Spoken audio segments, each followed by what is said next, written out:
बिस्मिल्लाहिर्रहमानिर्रहीम। अस्सलाम वालेकुम डियर स्टूडेंट। आज जो टॉपिक हम पढ़ने वाले हैं वो है क्लोरोप्लास्ट। तो क्लोरोप्लास्ट के बारे में हमने जनरल बात की थी कि क्लोरोप्लास्ट क्या होता है। ये एक प्लांट सेल का ऑर्गेनेलिज होता है, लेकिन इस ऑर्गेनेलिज में एक ख़ास खसूसियत होती है और इसकी खसूसियत ये है कि इसी क्लोरोप्लास्ट के अंदर क्या होगी, इसी क्लोरोप्लास्ट के अंदर एक प्रोसेस होती है जिसको हम नाम देते हैं फोटोसिंथेसिस। अब ये फोटोसिंथेसिस का जो प्रोसेस होता है वो बहुत ही ज़्यादा इम्पॉर्टेंट है। वो क्यों इम्पॉर्टेंट है? वो इसलिए इम्पॉर्टेंट है कि अर्थ सरफेस पर या इस यूनिवर्स में या जो अर्थ प्लेनेट होता है इस पर जितनी भी लाइफ मौजूद है वो किस वजह से मौजूद है? वो मौजूद है बिकॉज ऑफ फोटोसिंथेसिस। अगर फोटोसिंथेसिस का प्रोसेस ना होता तो ना तो प्लांट जिंदा रहते, ना एनिमल जिंदा रहते, ना माइक्रो ऑर्गेनिज्म जिंदा रहते। बेसिकली ये तीन ग्रुप्स हैं इस अर्थ प्लेनेट में, तो ये तीनों ग्रुप्स इस फोटोसिंथेसिस की वजह से क्या है, जिंदा है या सरवाइव कर रहे हैं। इसलिए अगर ये फोटोसिंथेसिस का प्रोसेस ना होता तो ज़िंदगी ना होती। लेकिन अब फोटोसिंथेसिस का प्रोसेस है, हम देखते हैं कि ज़िंदगी भी है। जितनी भी हमने इन ग्रुप्स की बात की, माइक्रो ऑर्गेनिज्म, प्लांट्स, एनिमल की, तो वो भी अभी मौजूद है। तो इसका मतलब ये है कि ये प्रोसेस होता है। अब ये होता है कहाँ पर होता है ये प्रोसेस? ये प्रोसेस होता है क्लोरोप्लास्ट के अंदर। क्लोरोप्लास्ट कहाँ पर होते हैं? क्लोरोप्लास्ट होते हैं सेल में। अब हमारा जो आज का टॉपिक है वो है क्लोरोप्लास्ट, जिसको हम कहते हैं कि it is the site of photosynthesis. कि किस चीज़ की साइट है? फोटोसिंथेसिस की। इसमें क्या चीज़ होगी? फोटोसिंथेसिस होगी। अब यहाँ पर अगर हम क्लोरोप्लास्ट के स्ट्रक्चर को देख लें तो क्लोरोप्लास्ट का इस तरह से स्ट्रक्चर होगा कि इसमें एक आउटर मेम्ब्रेन होगी और उसी आउटर मेम्ब्रेन के अंदर एक और मेम्ब्रेन होती है जिसको हम इनर मेम्ब्रेन का नाम देते हैं।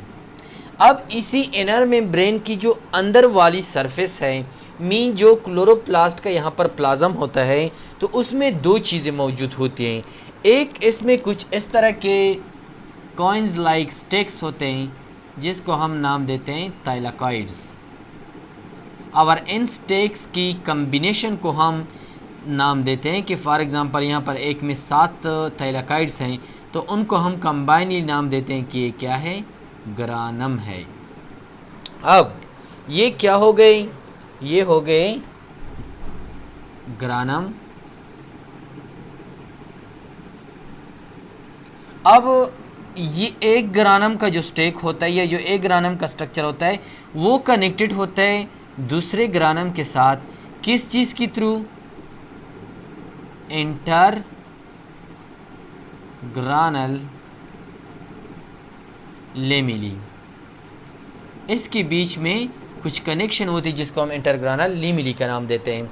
अब ये एक पार्ट हो गया जिसमें ये स्टेक्स थाइलाकॉइड मौजूद होते हैं, और इसका जो दूसरा पार्ट होता है वो यहाँ पर कुछ फ्लूइड सा, लिक्विड सा पार्ट होता है जिसको हम नाम देते हैं कि ये क्या है?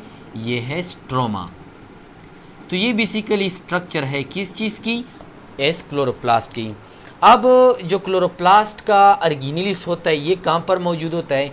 In all green part of plant including green stem and unripe fruits having chloroplast, but mainly the leaves are the specific site of photosynthesis in plant.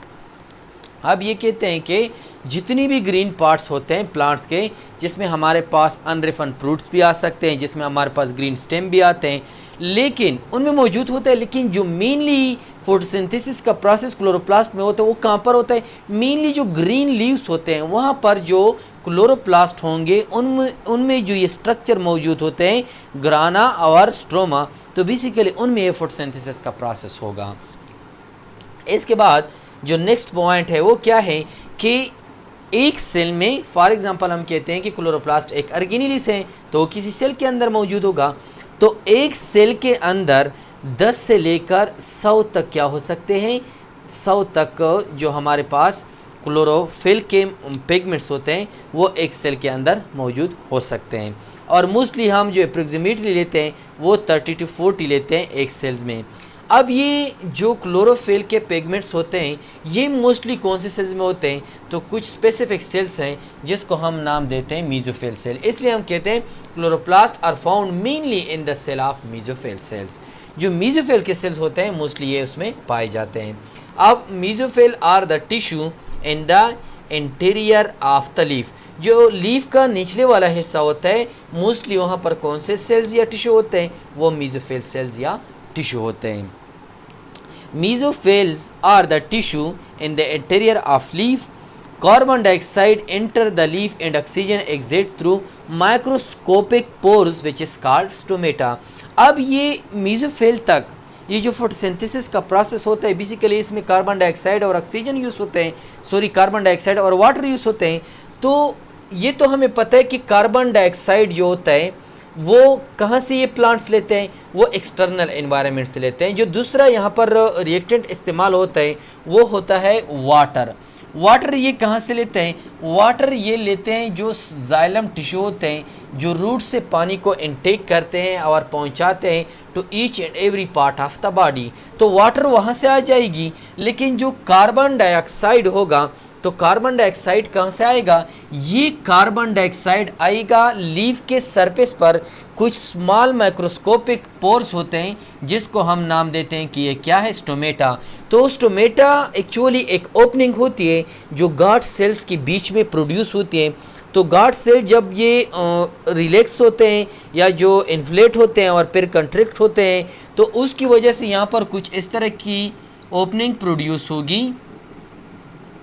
तो इसी ओपनिंग को हम कहेंगे कि ये क्या है, स्टोमेटा। जब ये गार्ड सेल्स की वजह से स्टोमेटा की ओपनिंग एंड क्लोजिंग होती है तो इसी दौरान जो एक्सटर्नल एनवायरनमेंट होगी वहाँ से कार्बन डाइऑक्साइड एंटर होगा इसी लीफ के अंदर और यहाँ से ऑक्सीजन बाहर निकलेगा।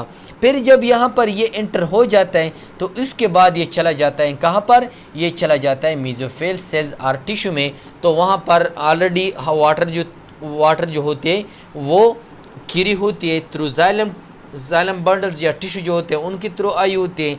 कार्बन डाइऑक्साइड अब स्टोमेटा ओपनिंग क्लोजिंग की वजह से आ गई तो जो बेसिक रिएक्टेंट थे फोटोसिंथेसिस के वो अब मौजूद हैं। अब सिर्फ सनलाइट की ज़रूरत होगी, जैसे ही सनलाइट इस पर पड़ेगी ये दोनों क्या करेंगे, उस लाइट एनर्जी को यूटिलाइज़ करेंगे, उसको यूज़ करेंगे और इसी वजह से जो फोटोसिंथेसिस का प्रोसेस होगा वो ये परफॉर्म करेंगे। अब जब ये रिएक्शन परफॉर्म करते हैं तो क्या होता है, sugar which synthesize in leave also report transport to root and other non photosynthetic parts of the plant through phloem.